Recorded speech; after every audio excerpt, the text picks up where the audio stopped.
Chapter number 13 ધોરણ 12ની અંદર અન્ય ઉપયોગી નિઃશુલ્ક ટૂલ્સ અને સેવાઓ વિશે આ ચેપ્ટર કુલ 5 માર્ક્સનું છે. આપણે સૌ વિદ્યાર્થી મિત્રો આ સિરીઝના લાસ્ટ ચેપ્ટર પર આવી ગયા છે. હવે આપણે ધ્યાનમાં લેવાનું છે, આપણે 5 માર્ક્સ લેવા છે. તો આ 5 માર્ક્સ લેવા માટે આપણે ખૂબ જ ધ્યાન લેવાનું છે અને આપણી એક્ઝામ પણ નજીક આવી રહી છે. એટલે ખૂબ વિદ્યાર્થી મિત્રોને, મારા શિક્ષક મિત્રોને બી વિનંતી છે કે આ જેટલા ચેપ્ટર તરફ મૂક્યા છે એમાંથી 70-80 માર્ક્સ તો આવે છે. એટલે ધ્યાનમાં લેવાનું. પહેલો છે ક્વેશ્ચન, ટારનું આખું નામ શું છે? તો ટેપ આર્ચિવ નામ છે. ત્યારબાદ બીજું છે, નીચેનામાંથી કયું મલ્ટીપ્લેયર લાક્ષણિકતાની દ્રષ્ટિએ સમૃદ્ધ છે? તો VLC મીડિયા પ્લેયર. આ ધ્યાનમાં લેવાનું. ત્યારબાદ જો કોઈપણ વિનિયોગમાં અક્ષરો દાખલ કરવા માટે કયા પ્રોગ્રામનો ઉપયોગ થાય છે? તો કેરેક્ટર મેપનો ઉપયોગ થાય છે. ત્યારબાદ જોઈએ નીચેનામાંથી રેશનલ પ્લાનના જુદા જુદા સ્વરૂપ ક્યાં છે? તો સિંગલ, મલ્ટી અને વ્યુઅર સ્વરૂપ છે.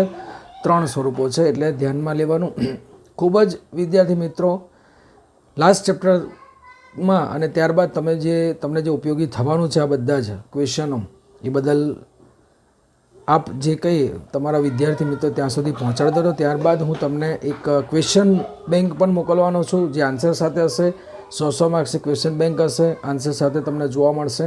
તો એમાંથી પણ તમને ઘણું બધું મળી રહેવાનું છે. તો મારા વિદ્યાર્થી મિત્રો, મારા શિક્ષક મિત્રોને વિનંતી છે કે તમારા વિદ્યાર્થીઓ સુધી આ મારા વિડીયોને પહોંચાડતા રહેજો, જેને લઈને આપના રિઝલ્ટ સુધરશે. બરાબર છે? અને આ ફ્રી ઓફ કોસ્ટ છે. તો દરેક વિદ્યાર્થી મિત્ર આ ધ્યાનમાં લે. 5 માર્ક્સનું ચેપ્ટર છે, માર્ક્સ આપણે પૂરા લેવા છે. તો આપ સૌને વિનંતી છે અને સૌ વિદ્યાર્થી મિત્રો મારા તરફથી તમને એક્ઝામ નજીક આવી રહી છે એટલે તમને બધાને કોંગ્રેચ્યુલેશન કહું છું. અને મારા વિડીયો તમને ગમશે જ. ત્યારબાદ હું નેક્સ્ટ વિડીયો બધા અલગ અલગ ટાઈપ પણ આવે છે ને. પરંતુ ઘણા વિદ્યાર્થીઓ ડિપ્રેશનમાં ના આવી જાય. કમ્પ્યુટર સબ્જેક્ટને લઈને પણ અને બીજા સબ્જેક્ટને લઈને પણ ડિપ્રેશન કરવાની જરૂર નથી. સરળતાથી એક્ઝામ આપવી છે. એક્ઝામ આપવા માટેની ટિપ્સ પણ તમને આપીશ અને એ મારા નેક્સ્ટ વિડીયોમાં તમને જોવા મળશે. કોઈપણ વિનિયોગમાં અક્ષરો દાખલ કરવા કયા પ્રોગ્રામનો ઉપયોગ કરવામાં આવે છે? ત્યાં આગળ કેરેક્ટર મેપનો ઉપયોગ કરવામાં આવે છે. હવે કેરેક્ટર મેપ વપરાતો નથી બહુ. હવે દરેક સોફ્ટવેરના અપગ્રેડેશન આવી ગયું માટે આનો ઉપયોગ બહુ થતો નથી. ધ્યાનમાં લેવાનું. નીચેનામાંથી રેશનલ પ્લાન જુદા જુદા સ્વરૂપ ક્યાં છે? સિંગલ, મલ્ટી અને વ્યુઅર. ત્યારબાદ જો છે સાંકેતિક લિપિમાં લખાયેલ ફાઇલની શરૂઆત દર્શાવવા ટેબલમાં શરૂઆતમાં કયું ચિહ્ન જોવા મળે છે? તો હેશસાઇન ચિહ્ન જોવા મળે છે. સાંકેતિક લિપિમાં લખાયેલ ફાઇલની શરૂઆત દર્શાવવા માટે ટેબલના અંતમાં કયું ચિહ્ન જોવા મળે છે? ડોલર સ્વરૂપ જોવા મળે છે. ત્યારબાદ જોઈએ તો સામાન્ય રીતે માહિતી સંકોચન તકનીક માહિતીના સેના પર આધારિત માહિતીના પુનરાવર્તનને ઓળખવા માટે આવા પુનરાવર્તનને ઘટાડવા અથવા દૂર કરવા શું કામ કરે? તો સંકેતન લેખન કામ કરતું હોય છે. એક માના ક્વેશ્ચનનો પૂછાય, આપણે ખૂબ ધ્યાન રાખવું. લિનક્સમાં સેના આર્ચિવ ફાઇલ ઉપર ડબલ ક્લિક કરવાથી આર્ચિવ મેનેજર શરૂ થાય છે. ફાઇલ બ્રાઉઝર, બરાબર છે? તો ફાઇલ બ્રાઉઝર પર ડબલ ક્લિક કરવાથી તમને આર્ચિવ ફાઇલ જોવા મળે છે. લિનક્સમાં ફાઇલનો જથ્થો અથવા સોફ્ટવેર વિતરણ કરવા માટેનું કયું એક મુખ્ય સાધન સમાન માળખું છે? ખૂબ સમાન માળખું છે, સાધન છે. તો ટારબોલ નામનું છે. ત્યાં આગળ ટારબોલ જવાબમાં આવશે. GNU પ્રોગ્રામ દ્વારા બનાવેલ સંકોચિત ફાઇલને સામાન્ય રીતે કયું અનુલંબન અપાય છે? તો tar.gz અપાય છે, જેને ટારબોલ પણ કહેવામાં આવે છે. એટલે આપણે એ ધ્યાનમાં લેવાનું છે. એક મને ક્વેશ્ચન પૂછાય છે. તમે બધા મારા વિડીયો જોયા જશે તો વિડીયોની અંદર લાઇક કરજો, સબસ્ક્રાઈબ કરજો, તમારા વિદ્યાર્થી સુધી પહોંચાડજો અને આ વિડીયો બને એટલો તમે શેર કરતા રહેજો. તો લાસ્ટમાં કોઈ પણ વિદ્યાર્થી બાકી ન રહી જાય એક્ઝામમાં. કોમર્સના વિદ્યાર્થીઓ ખૂબ ફાયદો છે. 5 દિવસની તમારી પાસે એક્ઝામના વખતે 5 દિવસની રજાઓ છે આ વખતે 2025 ફેબ્રુઆરીની એક્ઝામની અંદર. તો તમને ખૂબ કામ લાગશે. VLC મીડિયા પ્લેયરમાં સેના દ્વારા વિશ્વવિદ્યાલયના સંગીતપ્રિય વિદ્યાર્થીને અભ્યાસલક્ષી પ્રોજેક્ટ માટે શરૂ કરતો પેરિસની અંદર શરૂ કરવામાં આવેલું હતું. VLCમાં કયા વિકલ્પ વડે એક સાથે આખી ડિરેક્ટરી ખોલી શકાય? તો મીડિયા ઓપન ડિરેક્ટરી ખોલી શકાય છે. VLCમાં કયા વિકલ્પની મદદ વડે પ્લેલિસ્ટ ખોલી શકાય? તો વ્યૂ પ્લે લિસ્ટ ઓપન કરી શકાય છે.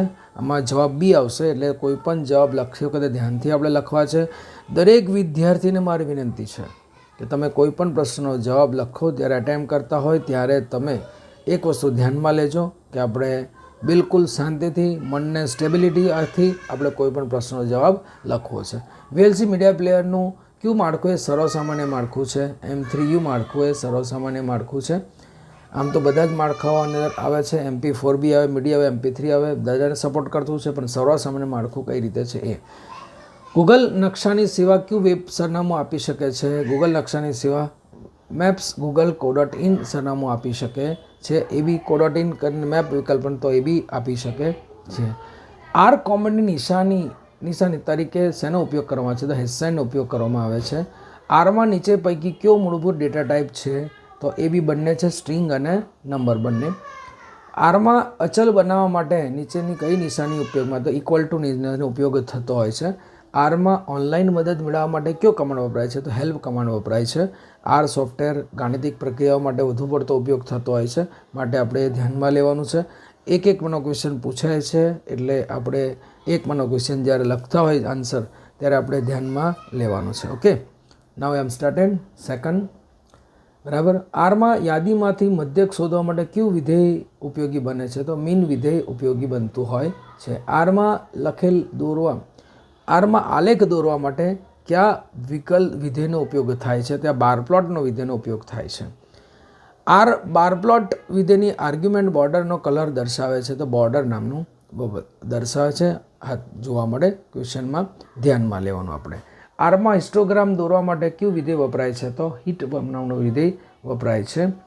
આર પ્લાનમાં કેટલાક ડેસ્કટોપ ઉત્પાદનનો સમાવેશ કરવામાં છે? 3 ડેસ્કટોપ ઉત્પાદનનો સમાવેશ કરવામાં આવે છે. ઉબુન્ટુના કયા વર્ઝનને રેશનલ પ્લાન ઉપલબ્ધ નથી? તો 10.04માં રેશનલ પ્લાન ઉપલબ્ધ નથી. આપણે આપણા ટેલિફોન નેટવર્કમાં ફોન કરવા માટે પણ શેનો ઉપયોગ કરી શકીએ છીએ? સ્કાઇપનો ઉપયોગ કરી શકીએ છીએ. અત્યારે તો ઘણું બધું ટેકનોલોજી આગળ વધી ગઈ છે. જ્યારે બુક્સ લખાઈ હશે ત્યારે આ વસ્તુ હતી. અત્યારે તો સ્કાઇપ પણ મોસ્ટલી બંધ થઈ ગયું. એની જગ્યાએ ઘણું બધા ટેકનોલોજી એડવાન્સ નહીં હોવાને લીધે હવે ઘણા બધા સોફ્ટવેરો અને ઘણી બધી એપ્લિકેશન આવી ગઈ છે, તો એનો પણ ઉપયોગ હવે થઈ શકે છે. પણ આપણે એક્ઝામની લગતી વાત કરીએ તો આપણે ત્યાં આગળ લખવાનો, એક્ઝામ લગતો જવાબ લખવાનો છે. એટલે આપણી બુક્સમાં જે આપ્યું હોય એ જ જવાબ લખવાનો. બરાબર. એટલે એટલા માટે કહું છું કે કદાચ તમને ગુંચવવા માટે લેટેસ્ટ જે એપ્લિકેશન એનું પ્રશ્નમાં મૂકી દે ઓપ્શનમાં, તો આપણે એમાં ગૂંચવાય નહીં જઈએ, એટલે ધ્યાનમાં લાવવાનું. નીચેમાંથી કઈ ફાઇલ તેમાં રહેલા આખા ડિરેક્ટરી માળખાનો ઉલ્લેખ કરે છે? અપાચે નામની ફાઇલ તે આખાને ડેટાનો ઉલ્લેખ કરે છે. મૂળ માહિતી સંકોચનનો પ્રોગ્રામ વ્યવહારુ શેનો ઉપયોગ કરે છે જેને ફાઇલના કદમાં મોટા પ્રમાણમાં ઘટાડો કરે છે? તો એલ્ગોરિધમનો ઘટાડો કરે છે. એલ્ગોરિધમ. ઘણી વખત એક કમ્પ્યુટરમાંથી બીજા કમ્પ્યુટરમાં તો સંગ્રહ ઉપકરણમાંનું પરિવહન કરવાની જરૂર પડે છે. તો ઘણી બધી ફાઇલો આખી ડિરેક્ટરી એબી કે તો એ બી જોવા મળે છે, આપણે ધ્યાનમાં લેવાનું છે. આર્ચિવ મેનેજર શેના એક ફાઇલમાં જોડી દે છે જેને આર્ચિવ તરીકે ઓળખાય છે? તો એબી આખી ડિરેક્ટરી એક કરતાં વધુ ફાઇલો આખી ડિરેક્ટરી તો એ બી જવાબમાં જોવા મળે છે. ક્યુ ફાઇલનું માળખું એ સર્વસામાન્ય સંકોચિત ફાઇલ માળખું છે? તો જીપ ફાઇલ કે tar.zip કે એ બી? તો એ બી બંને માળખું સરખું છે. મતલબ કે જીપો કે ટારકો બંને વસ્તુ આપણી ફાઇલને સંકુચન કરી દે છે. એટલે ઘણી બધી ફાઇલોને એક નામે જોડી અને સંકુચન કરીને આપણે બતાવે છે, માટે જગ્યા ખૂબ ઓછી રોકે છે. એકમાંનો ક્વેશ્ચન આ પૂછાય, આપણે ધ્યાનમાં લેવાનું છે. ફાઇલ બ્રાઉઝર અને આર્ચિવ મેનેજરના ટૂલબારમાં રહેલા કયા બટન દ્વારા કઈ ડિરેક્ટરીઓમાં લઈ જઈ શકાય છે? અપ, બેક એ બી બંનેમાં લઈ જઈ શકાય છે. ઉબુન્ટુમાં મલ્ટીમીડિયા શું વગાડવા માટેનું ટૂલ આવે છે? તો ઓડિયો, વિડીયો એ બી બંને, તો એ બી બંને વગાડી શકાય છે. ઓડિયો અને વિડીયો બંને વગાડી શકાય છે, માટે આપણે ધ્યાનમાં લેવાનું. VLC મીડિયા પ્લેયર તેની શેના કારણે ખૂબ પ્રખ્યાત છે? લાક્ષણિકતાઓ, સાર્વત્રિકતા, તો એ બી બંને લાક્ષણિકતાઓના સાથે બંને સાથે ઉપયોગ. કેમ કે VLC મીડિયા પર કોઈ પણ પ્લેટફોર્મને ઉપયોગ થઈ શકે છે. જે કોઈ ફોર્મેટ હોય, ઇમેજ ફોર્મેટ હોય, વોઇસ ફોર્મેટિંગ હોય, વિડીયો ફોર્મેટિંગ હોય, તો બધાને સપોર્ટ કરે છે, માટે VLC મીડિયા પ્લેયરનો ઉપયોગ થતો હોય છે. માટે ત્યાં આગળ જવાબમાં આવશે એ બી બંને. હાર્ડવેર ઉપકરણ ઓડિયો વિડીયો સ્ટ્રીમ પરથી આવતી મલ્ટીમીડિયા માહિતી કંપની માહિતીમાં ફેરવવું એટલે શું? તો પરિવર્તન કહેવામાં આવે છે, સાંકેતિકરણ કહેવામાં આવે છે. એકમાંનો ક્વેશ્ચનમાં પૂછાય, આપણે ધ્યાનમાં લેવાનું છે. VLCમાં કયા મેનુ વડે એક અથવા વધારે ફાઇલને ખોલી શકાય છે? તો ફાઇલ ઓપન મેનુ દ્વારા ખોલી શકાય છે. VLCમાં કયા વિકલ્પની મદદ વડે પ્લેલિસ્ટ સેવ કરી શકાય છે, બરાબર. તો પ્લેલિસ્ટ ઓપન સેવ કરાય છે, બરાબર, ત્યાં સેવ કરાય છે, બરાબર. તો પ્લેલિસ્ટની અંદર બધું સેવ કરી શકાય છે, અથવા તો ઓપન કરી શકાય છે ને ઓપન કરી શકાય, ત્યાં ફાઇલ પ્લેલિસ્ટમાં પણ સેવ કરી શકાતું હોય છે, યાદમાં લેવાનું છે. VLCમાં પ્લેલિસ્ટમાં કયા માર્ગ પર જઈ શકાય છે? એ બી બંને, પાછળ આગળ બંને, એટલે ટ્રેક માર્ગ જેને કહેવાય છે, આગળ અને પાછળ બંને, ફોરવર્ડ અને બેકવર્ડ બંને જઈ શકાતું હોય છે. માટે જવાબમાં આવશે એ અને બી. ખૂબ ધ્યાનથી પ્રશ્નો જોજો. અમારો લાસ્ટ વિડીયો છે 1 થી 13 ચેપ્ટરના ગુજરાતી મીડિયમ વિદ્યાર્થીઓને ખૂબ જ ઉપયોગી ઇમ્પોર્ટન્સ તમને ટિપ્સ પણ હવે આપીશ. ઇંગ્લિશ મીડિયમ ગુજરાતી મીડિયમ વિદ્યાર્થીઓ જોજો કે બોર્ડની અંદર દરેક સબ્જેક્ટની ટિપ્સ આપવામાં આવશે તમને. ટિપ્સ એટલે શું? કેવી રીતે આપણે પ્રશ્ન પેપર લખવું છે એ ટિપ્સ. એટલે આ યાદ રાખવાનું છે. આમાં OMR સીટ છે, માટે MCQ ક્વેશ્ચન આવે છે, તો દરેક ક્વેશ્ચન આપણે ખૂબ જ ધ્યાનથી લેવાના છે. ઓકે. VLCમાં બે સમાંતર ઊભી લીટી એટલેનું શું નિશાન થાય? પોઝ બટનનું ધ્યાન. પોઝ એટલે બંધ થઈ જાય છે. ઊભી લીટી હંમેશા પોઝ હોય છે, દરેક જગ્યાએ પોઝ એ ઊભી લીટી પોઝ માટે આવે છે, માટે આપણે ધ્યાનમાં લેવાનું છે.